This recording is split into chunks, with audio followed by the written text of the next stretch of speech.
Hello, vinyl community. Welcome back. This is Hubtunes. I am Mike. This is a concert review.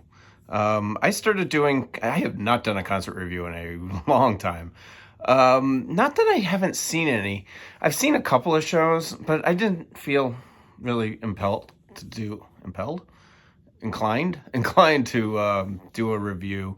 When I started this channel, it was in the middle of the pandemic, and everything was shut down. The music venues were closed and everything, and no one was touring. And one of my goals as the channel grew was to do concert reviews. It was going to be a big part of the channel. And then things started to open up and tickets started going on sale, and I was going to a lot of shows. 2021, I think I went to end of 2021, I think I went to like 15 or 16 shows. 2022, I went to 26 shows. 2023 was around the same, 25, 26 shows. I was going to a lot of concerts. 2024, I haven't been doing as many, mostly finances,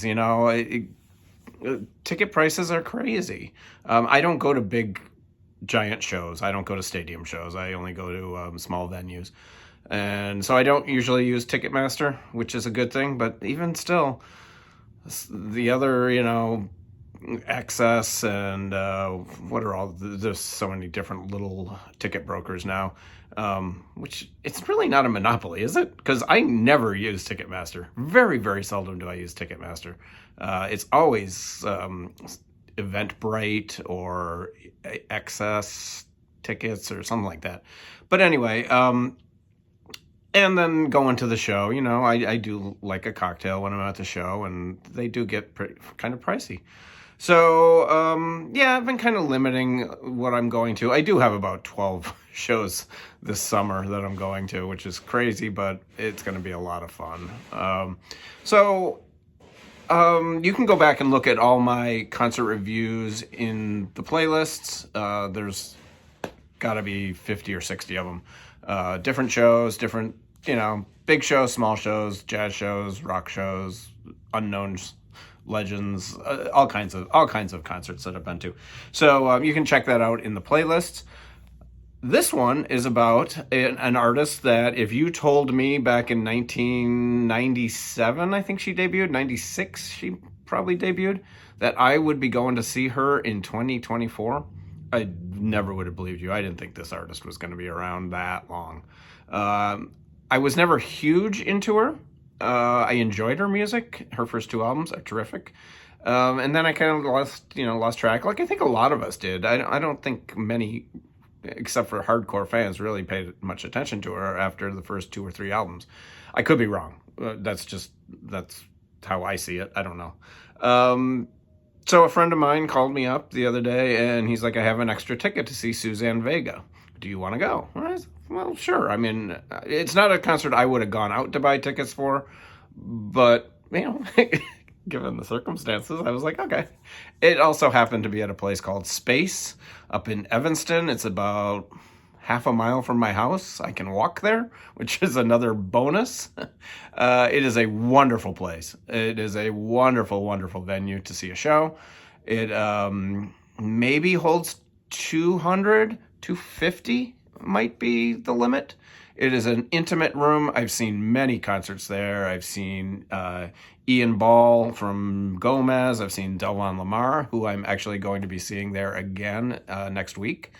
I've seen Juliana Hatfield there a couple of times, seen a couple of jazz shows. I saw Pat Martino, my favorite jazz guitarist there, the final show that I ever saw him do before he passed away. I saw that there. I've seen a lot of shows in this room, and it's a terrific place. They have a beautiful restaurant out in front, just brick oven pizza, just light fare and stuff. It's a really, really good experience in this place. So said yes, not going to turn this down. Went to see Suzanne Vega. We all had this album. This is the one with Luca and Solitude Standing and Tom's Diner. Just a great, great album. Really, really loved this when it came out. It was a huge hit for her. And I think I was right. Was I right? Yeah, 87. Huge hit for her when this came out. Just a wonderful, wonderful folky singer-songwriter artist. But the two songs that just catapulted her were obviously Luca and Tom Steiner, which she did both of those when we were seeing her. I always dug this label. I'm not a label geek, but I always dug this A&M label. I always thought that was really cool. I remember when I was a kid, I was like, man, I want more records with that. It's just a really cool, I don't know why. I've always enjoyed that.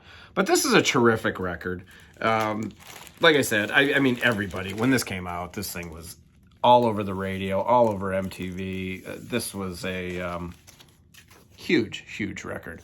And then the next album came out, and this was called, I think it was just called, oh no, it's just self-titled. Suzanne Vega. This one was good too. This had The Queen and the Soldier, and the first song, Cracking, was pretty big. And Marlene on the Wall, yeah. And the second side opener, Undertow, was a really big, not a big song, but I just remember loving those songs. Excellent, excellent album. This is produced by Lenny Kaye. She's on A&M still. I wonder if this has the, I just remember the, yeah, it's got the cool label that I'm getting a little hard on over, apparently.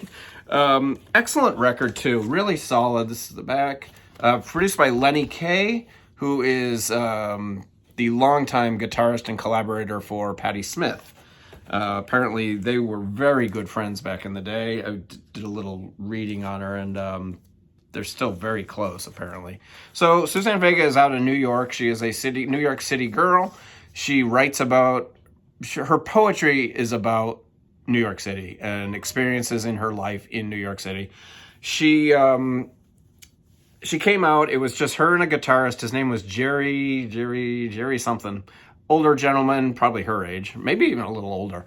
He was a wonderful guitarist. So it was just the two of them playing guitar. She didn't play guitar on every song. She only played acoustic guitar on maybe half the songs. And he played electric along with her. And they had a really good symmetry together. They sounded really pretty in this little room. It was musically, it was awesome. She opened with, I think it was Solitude Standing. And it was good, and you know, the next song was another folky singer-songwriter kind of thing, and I was like, this is what I expected it to be. I'm not a huge fan. And then the tour is billed as new song, old songs, new songs, other songs, and she did a couple of covers. She did obviously the old stuff, and she has some new songs. Who knew? And I'm telling you, I think she did 3 or 4 new songs. And those were the highlights of the show for me. I thought she did a song called Rats, which was absolutely brilliant. I loved it. It was so cool. She did another song, something about angels. I forget the name of it. And these songs were great. They had a great groove. The guitarist, that was this Jerry, I should have looked up his name, I'm sorry, but he was terrific on the new songs. He really stood out. He's an excellent guitarist. And it had the new songs had like a raw, crunchy sound to them, and I was really, really impressed. And she did it in blocks. Like the new songs were right in a row, and then she went back to like other stuff. And I was just super, super impressed with her new songs. I don't know if she even has a record contract at this point. She's in the middle of a 13-date Midwest show. This was, I think the next night was the last night, and then she was off the road. So she was only doing 13 dates, and she did 2 sold-out shows at Space where I saw her. She did 2 nights in a row, both sold out. The nice thing about that place, it can sell out and you can still feel comfortable. You can walk around, you can get a drink, you can go to the bathroom, you can come back.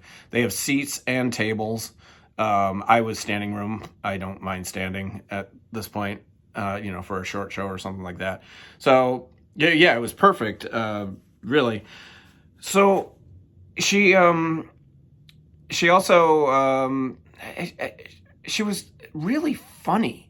She told some great stories. She set up a lot of the songs with a little story. Not every one, because that gets old. I saw Hall & Oates do that once, and my God, Daryl Hall had to tell them a horrible story in between every song. It was one of the worst concerts I've ever been to. Hall & Oates. I don't think there's a chance they're ever going to play together again. So you won't have to worry about not going to see Hall & Oates. But man, what a shit-ass concert that was. I hated that. And the music was rearranged and it sounded terrible. It was just a nightmare. Back to the story. She told great stories. And maybe it's the intimate place. You know, when I saw Hall & Oates, they were in a big basketball stadium. You know, she was intimate. You could hear every word she was saying. She was funny as hell. She was quick and witty, and she had great little stories. And I'm sure she tells the same damn story at every concert, probably for the last 30 years. She's been telling the same stupid stories, but they were funny. And she came across as just really personable and down to earth, and just, she cracked us up. She was really good. That's what really I walked away from this show with the most, was that Suzanne Vega is funny. So she's telling these stories. She set up a couple of songs, you know, couple of different songs, both from these albums, and she just told some really good stories. And then she was telling a story about, she was invited to take part in a benefit for the rainforest. The Grateful Dead were the headliners, and Pete Townsend and her were supposed to be like kind of on the bill with her. You know, they'd play a couple of songs and then they'd all play together. And I remember, and she's telling the story, and I'm like, I used to have a bootleg of the Grateful Dead at a benefit for the rainforest, and she was on it, and I was like, yeah, but I don't remember Pete Townsend. And she's continuing the story, and she gets to and she's like, so I was real excited to meet Pete Townsend, except he didn't show, and they replaced her with Hall & Oates. And she was really, really disappointed. But she also said that they were very nice and could not have been nicer. But so she sang with Hall & Oates, and then Hall & Oates and her came out with the Grateful Dead and did some songs. And I vaguely remember, what's the Everly Brothers song that was so big? I think Hall & Oates did a cover of it. But I remember her singing it with them and being so impressed with her. It was really a great performance. And I don't know if it's ever going to get a release or anything. But I had the bootleg, you know, the little Grateful Dead cassette bootlegs. I had that for years. It probably sounded like shit. But I remember her performance. And I had completely blanked that out until she started telling this story. And then she does a cover of one of my favorite, it might be my favorite Grateful Dead song, China Doll, from the album Mars Hotel. And she did a beautiful acoustic version of this wonderful, wonderful, gorgeous ballad, a Jerry Garcia song, penned by Robert Hunter. And it was great. It was absolutely terrific. And she blew the place off, just the roof off the place with that number. And then she came out and she did the two big for her encores. That was her first encore, was China Doll. And then she came out and did Luca, and Tom's Diner would be the next two songs. And then she did one other song after that, and then it was over. It was about an hour and a half show. It was I really enjoyed it. I much more than I thought I would. Let's just say that. Like I said, not a concert I would have bought a ticket for. Super grateful that one of my good friends thought of me and took me to the show.